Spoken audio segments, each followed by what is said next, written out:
Hello everyone, welcome to Quantum Guruji. So today in this video we are going to see how to manually add the solvent parameters in a Gaussian calculation. So we'll start the video. So you already know how to generate input file for your Gaussian calculation, right? So I'm not going to talk in detail how to make an input fully. I'll start with the keywords that we will be going to put here for the solvent model, and then the solvent parameters will be putting manually. Okay, and suppose you want to go with default, so that also I'll tell you. So here I'm using the full optimization using MO62X method, and the basis set I'm using here is 6311, and diffuse function also I'm adding with along with the polarization function. I'm using int equals to superfine. By default in Gaussian 9 or 16, it is integral is used as ultrafine, but to improve the geometry, I'm using a superfine here. And then we are also adding the dispersion correction, and you can use whatever method for dispersion correction. Generally, D2, D3, BJ, D3 is available. So whatever you wish, you can use it. I'm using GD3. Okay, dispersion D3, Grimmie D3 correction. It is also known as DFT correction. So the keyword is empirical dispersion equals to GD3. I'll be performing frequency calculation, and I also have mentioned the thermodynamic temperature for thermodynamic temperature calculation, that is 135 degrees Celsius I have given. If you are interested, you can give, or you can just simply delete it. And I'm using SMD model for the solvation, or generally people use PCM, but I prefer SMD model over PCM.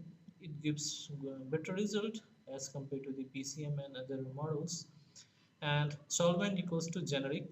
Suppose in case you straight away want to go with the default parameters, you can simply put here water or whatever the solvent name here you want to put. Instead of this comma, you just remove this comma and read directly. It will be closing with this braces. Okay. In case you want to manually insert the values for your solvent parameters, you have to put generic comma read. Okay, and then empty line, name of your molecule, empty line, then it is the charge on the species, multiplicity, and then you need to put the coordinates of your molecule. It can be in form of Z matrix or Cartesian coordinate, whatever we have given. Okay, then empty line after your geometry parameters.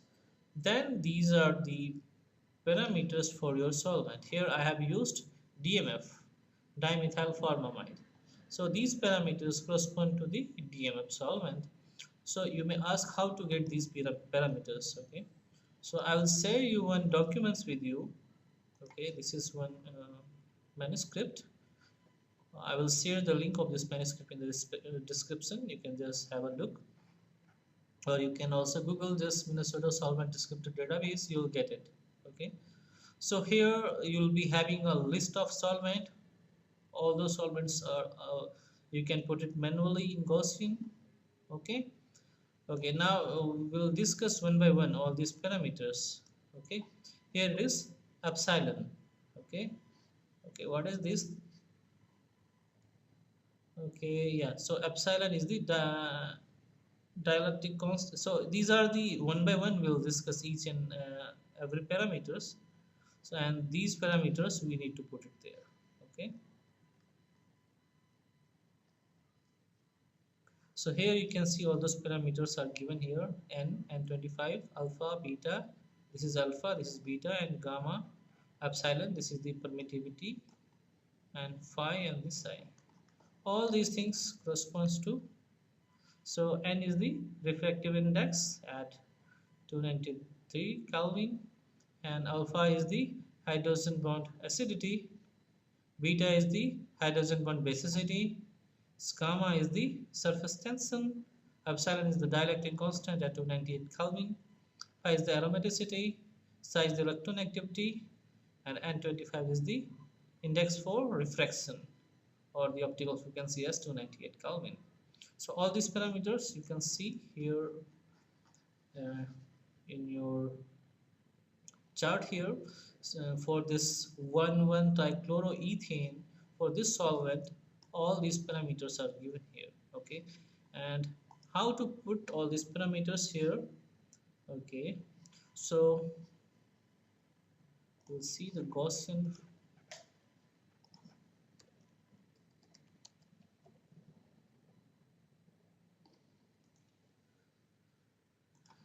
We'll go to this SCF model here and we'll see the manual parameters.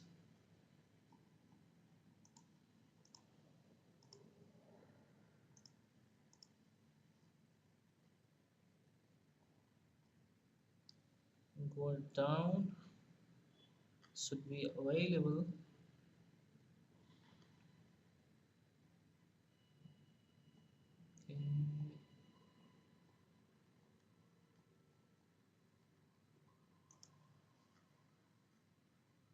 Okay, so here you see, and this file is given here.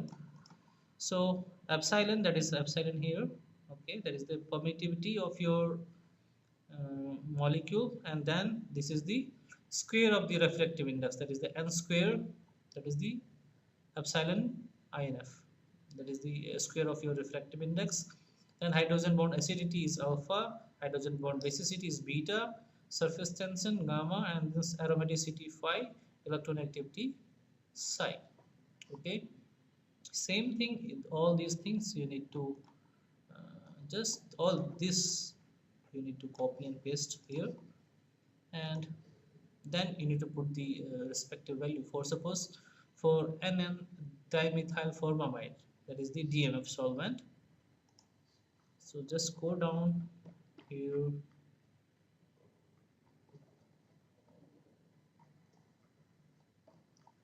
NN dimethyl formamide.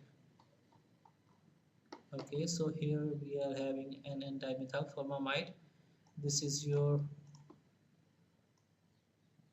N value 1.4305. So you need to square this, right? If you go and up and see, so this is your N value, right? So you need to square this to insert in your. So we'll copy this and put in the calculator.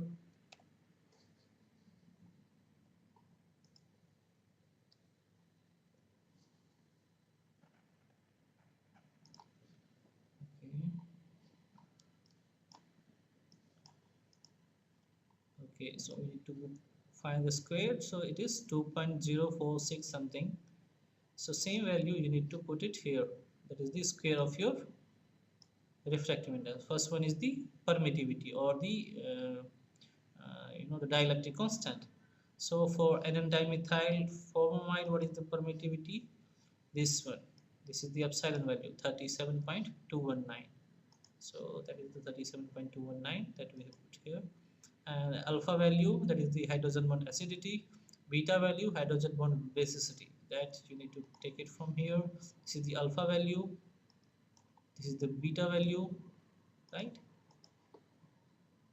Alpha, beta. So similarly you can just take other parameters. Surface tension is here.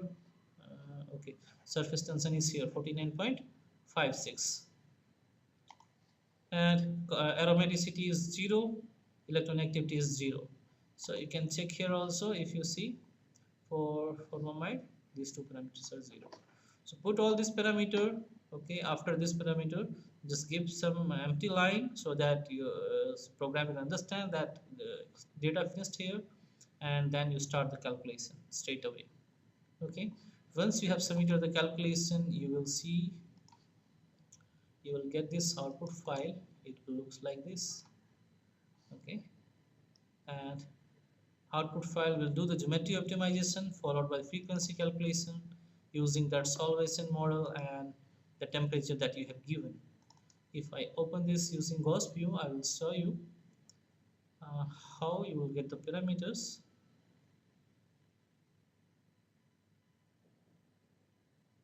Okay, suppose this is my molecule, and go to the results summary, and here you see.